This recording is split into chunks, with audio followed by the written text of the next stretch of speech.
Emotional testimony from the family of Kristin Smart. Two men are on trial for her death back in the 90s when she was a student at Cal Poly. Reporter Madison Keevy has more from the courtroom. Back into the courtroom, Denise and Stan Smart will make this walk in and out until there's a verdict. On the stand most of the morning, Kristin's dad, Stan, still, as he put it, looking for his daughter. He's shown a flyer of Paul Flores with the headline, "Warning."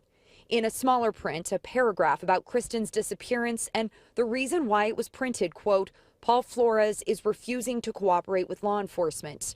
It's a point of contention for Paul's attorney, who asked Stan why he would hand out a flyer with Paul's personal information that opened him up to harassment.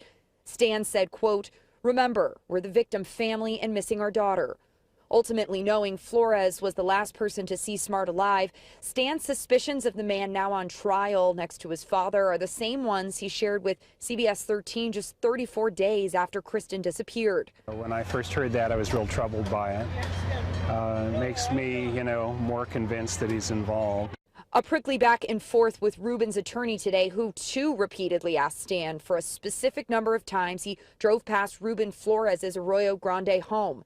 The same one prosecutors say where Kristin's body was once buried under the deck.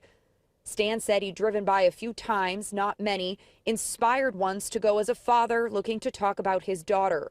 In response, he said Ruben threatened him. And Stan has long maintained Paul's father knows more than he shared with investigators. One of those times back with us in 1996. We're hopeful that we'll be able to find out what the truth is. We haven't been able to this point.